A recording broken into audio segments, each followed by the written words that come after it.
What up, y'all? It's my infamous incoming to go. Welcome back. Before I finally had time to watch the Lilo&Stitch movie, the live action one that recently came out a couple weeks ago, and bro, what the heck, Disney? Seriously, after all this time, and I mean after the whole Snow White thing, you guys would think to stop making remakes at this point, but I digress. Anyway, I'm gonna compare the live action one to the original one. Okay, this is how we're gonna break this down. We're gonna break down individual aspects, or at least the most talked about aspects of the live action movie and compare it to the original. Like, share, subscribe, follow me on Instagram, check me on Twitter. Links to everything is down below. And guys, if you want to get my content before it ever hits YouTube, head over to my Patreon page right now. Alright, let's start with the whole Jumba thing. Okay, what the heck did they do to Jumba? Why did he have an American accent? And not only that, bro, they're not giving off the vibes I'm just saying, the vibe that they decided to go with this is that he's just some chill nerdy genius. I mean, he's evil. I mean, bro, they definitely made him more evil than he was in the cartoon. Seriously, what the heck were they doing? I mean, bro, they took away the whole evil genius and the Russian accent. I mean, the accent is the most number one characteristic of Jumbo is the accent though. Everyone loves the accent. They definitely assassinated. They completely destroyed his character in my opinion. And only that, bro, I'm gonna be honest with you, what the heck? I'm just saying okay, I know the CGI artist. Okay, I'm not mad at the CGI artist here, but I mean, he doesn't even look like Jumbo. What the heck is that? Bro, he looked like a hairy potato. Okay, I can understand the reason, why they made him, the main villain of this one, because, they kind of got rid of Gantu, and in case you guys don't remember who Gantu was, this kind of, giant, shark, dolphin-looking dude that is, was the police captain in charge of, getting Stitch. Some people have been pointing out the fact that the reason why they did that is, well, the whole, Gantu, thing out of the picture is because, there's too much CGI, and knowing that the movie had, $1 million budget, so, yeah, they had to cut back on the CGI. But going back to Jumbo, I mean, bro, it's, okay, so whoever wrote this, or came up with this whole thing, or directed the whole thing, clearly these are people that have never seen, the Lilo and Stitch movie or the cartoon. I'm just saying, later on, I'm just saying, the original version of Lilo and Stitch, Dumbo started to have, a little change of heart, and he started to I'm just saying, when he was, stalking Stick outside, he pretty much was hey, 626 was originally created to destroy. But then he started to, notice that, Stitch was starting to become a little more than this programming. He was starting to change his stuff. And Jumbo really does, redeem himself in the end. But in the live-action version, he's a full straight-on bad guy. Bro, completely unredeemable, bro. Although, it kind of does make sense, why they made him evil. I mean, he kind of is evil. I mean, from the original source material, I'm just saying. I mean, he is a mad scientist, and he literally created Stitch, and knowing that hundreds of experiments that are literally designed to cause, planetary, level of destruction.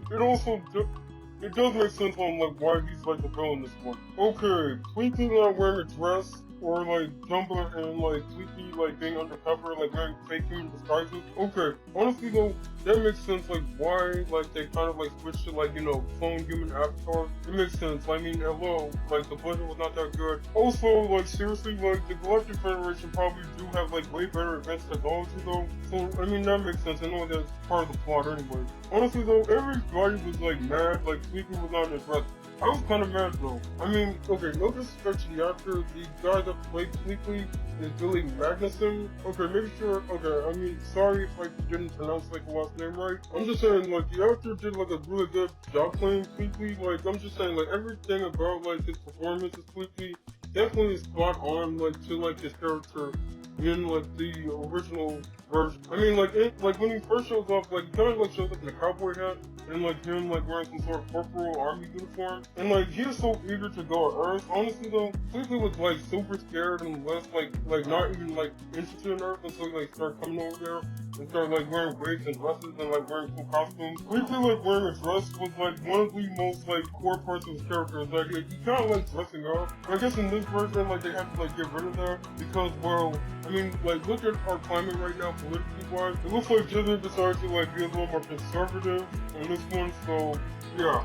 It's crazy that 20 years ago was more progressive than like than today. It's just, even if it was not like originally created or at least intended for like strictly to be viewed or to be like seen as some sort of like LGBTQ plus representation back then, it did not like stop the LGBTQ plus community to like, you know, view them as such. And it makes sense why. Back then LGBTQ plus characters could not, well, especially like in kids shows, I mean, they can hint on that, but never really like, you know, made it clear like they were 100% LGBTQ plus. But nowadays, like, LGBTQ plus cartoon characters, like, let's be honest, this is normalized now. Okay, here's a question. Why is this movie, like, so pro, like, CPS for all of a sudden? Because, well, in the original movie, yes, CPS was kind of involved. I mean, that's the whole point of Cobra Bubbles. He kind of, like, he was somewhat of an antagonist in the original movie, but, like, he kind of, like, helped, like, wheeling them out in that one. And in fact, he was a former CIA agent. I'm gonna play this clip real quick, kind of like to like explain the reason like why like some people thought this. The Lilo and Stitch conversation is the eugenics conversation. Let me say that one more time. The Lilo and Stitch conversation is the eugenics conversation. I started recording this yesterday, but as a single parent, it's actually very hard to make a good cohesive video while my kid is around, so let me start over. The Lilo and Stitch conversation is the eugenics conversation because eugenics is just one branch of colonization. Now let me explain. So when I came to USC for my PhD, I came to study specifically methods of intimate colonial violence. So what is intimate colonial violence? When we think of colonial violence, we think of the elimination of buffalo, smallpox blankets, forcible, removal like the Trail of Tears. But there were also more insidious methods of colonization that involved essentially sexual violence, forced assimilation, etc., etc. So this means the rape of Indigenous women, the forced assimilation of Indigenous children via boarding schools, and the mental warfare of improving the race. So this leads us to the modern concept of eugenics, which was invented in 1883, essentially making it so that the state could determine who could and could not reproduce. So this gave the state jurisdiction over who was unfit to reproduce, which meant Black and Indigenous women, Latina women, and disabled people. So the invention of race goes hand in hand with settler colonialism. Native people had to be eliminated in order for settlers to take over the land, and Black folks had to be legally codified as property in order to labor on the land and produce wealth for white settlers. But with the emancipation of enslaved folks and colonial expansion to the west, this created a population problem. So how do you increase the amount of white settlers and decrease the population of everyone else? Through eugenics. So either you forcibly assimilate native folks and make them identify as white by detribalizing them, taking away their federal recognition, or you mass sterilize Black, Indigenous, and Latina women. So eugenics is really tied up in this idea of increasing the white and able-bodied population and decreasing undesirable populations. Black, Indigenous, Latina, and poor communities were thought to over-reproduce and therefore create a burden on the state. And thus eugenics was born in the US through family separations, adoption, and the mass sterilization of anyone the state deemed unfit. Buck v. Bell is a Supreme Court case that basically made it legal to sterilize anyone that the state considered unfit or feeble-minded.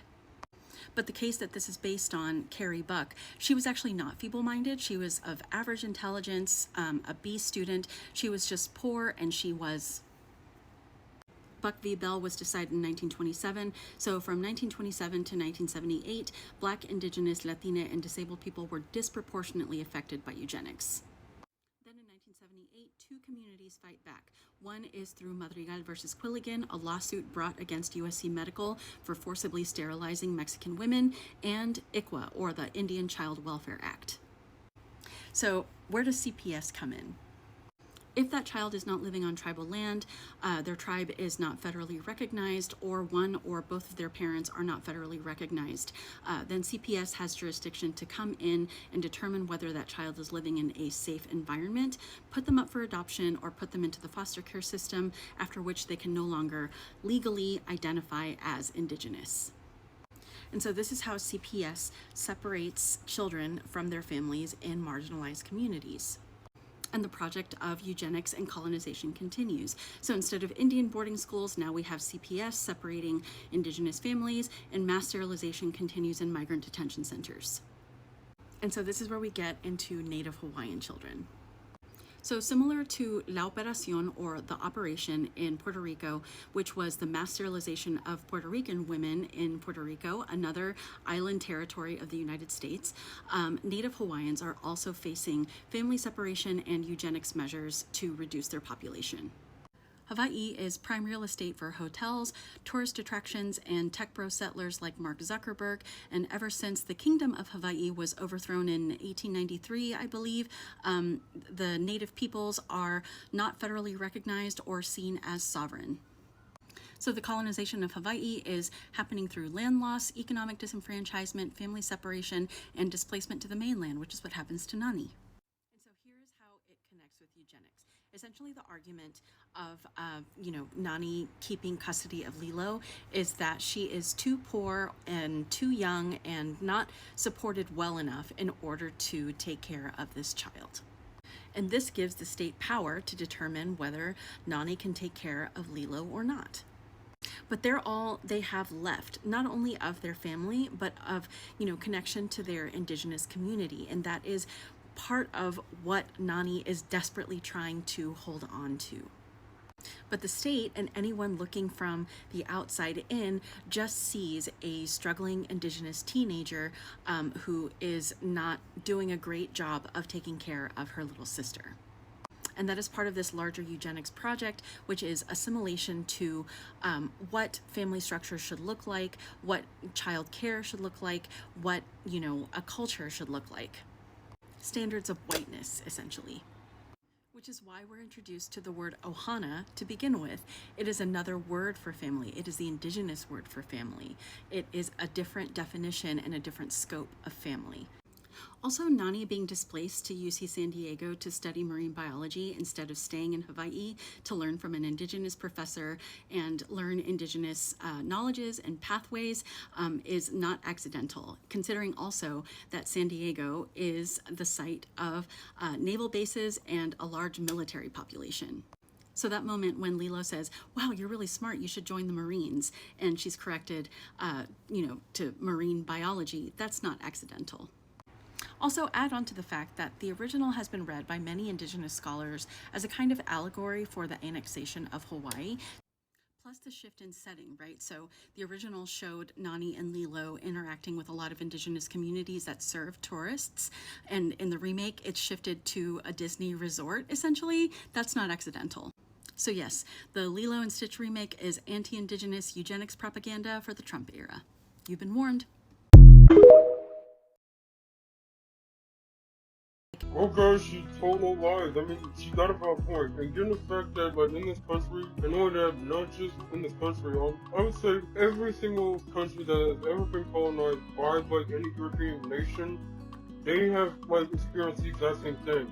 Like, the whole, like, erasure of their indigenous culture, language, and, like, how, like, some of these children, specifically, like, in Hawaii, or, like, in the mainland of the United States, they often do, like, face horrible treatment once it comes to the foster care system. And she's right, like, the way, like, it was, like, displayed, I'm just saying, the way that the original movie, like, went about, like, introducing us to, like, the whole Hawaiian culture thing, like, you see, like, Lilo, like, interacting with, like, the local people in the original movie, then, like, both with the live-action version, like, it's all at, like, the hotel Disney, like, resort. Because, well, funny thing is, Disney actually do have, like, a Hawaiian hotel over there. And ever since then, well, let's be honest, this has been a problem before then. The Native Hawaiians have been, like, facing, like, mass, like, gentrification and constantly, like, being displaced with everything, like, with the whole tourism industry, making things more expensive. And there's something to point out, like, in the live-action version. Like, have you guys not noticed? Lilo constantly mentions, like, Nani, like, should join the Marines and everything else. Like, why did they put that there in the first place, man? I mean, I'm just saying, like, someone who, like, works, or at least dabble in animation, and kind of, like, know a little bit about, like, psychology a little bit, bro, they're definitely, like, pushing out a message here. Like, it's pushing out, like, pro-CPS and pro, like, military enlistment propaganda. Another thing I wanted to add with the whole pro-CPS part, the CPS lady, I mean, like, she, like, coerced her into, like, well, kind of, like, made Nani, like, like, sign Lilo away, to, like, take Lilo away. because Nani didn't have no insurance. And given the fact that the social worker or the CPS lady, she gave like Nani only like at least the end of the week to get this whole thing like sorted out. Bro, no. Bro, you cannot convince me that is like no like low-key predatory. The CPS ladies and op. And only that, she gave Nani like pretty much like the end of the week to like get all these bills paid, have all this stuff situated. There's no way that anyone could possibly like get like all this stuff situated, especially given the fact that she's probably working full time to like support Lilo. There's no way that like, especially in this day and age and right now in 2025, there's no way someone could like have like a stack ton of like past due bills and like can like get that all cleared up or paid before the end of the week. There's no way. That CPS lady pretty much set her up to fail. Okay, it makes sense like why like they had to give like Nani the story arc about like her wanting to leave college and like she can't because of Lilo or because she had to take care of Lilo and like after her parents died. Honestly though, what the heck, man? Like, okay, I can understand the reason why to like do that, to give like her like a little more depth, rather like make her like make it more to her like trying to be like a sister mom to Lilo in the original movie. I'm just saying like the way that they portrayed Nani, like it doesn't give us like the same like emotional energy that the animated Nani like is like giving though. I know that, bro, she was fighting tooth and nail. I mean, in the original movie, like, Nani was fighting tooth and nail to, like, really, like, hold on to Lilo. So in this one, she did put up a little fight, a little, like, I don't want to, but I'm just saying, like, everything about, like, the whole body language that the actress was giving off, it's just not feeling like Nani, though. And why did she have to go to, like, San Francisco or something to study marine biology? Why did she have to go to the mainland? I mean, she's in freaking Hawaii. Her place is surrounded by mostly water most of the time. You're telling me that there's not like one community college there that teaches marine biology? But I can understand, like, as someone who recently graduated college, where I'm telling you, like, college is expensive, but the fact that, like, the college that she got accepted to that's on the mainland, I mean, it will give her, like, a full ride. And it makes sense. And the part where, like, Nani is, like, becoming, like, a surfer instructor, like, you can tell, like, Nani is, like, so happy. Like, doing the whole, like, surfing thing. And I did look up the salary for, like, the whole, like, surf instructor. Like, it gets paid, like, at least $49,000 a year. Okay, let's be honest. In today's time, that's pretty much nothing. Especially when it comes to raising a kid. But it's decent at least. And only that, that's the only job that, like, Stitch cannot possibly ruin. In the original, like, version, like, Nani, even though, yes, Lilo causes so much pain, and you can, like, feel the frustration that comes off her, but at least, like, she did not, like, make Lilo feel like she was a burden, while the live-action version of her did. And honestly, that honestly did not, like, sound like Nani to you. Or to any of the fans from the original, like, movie, though.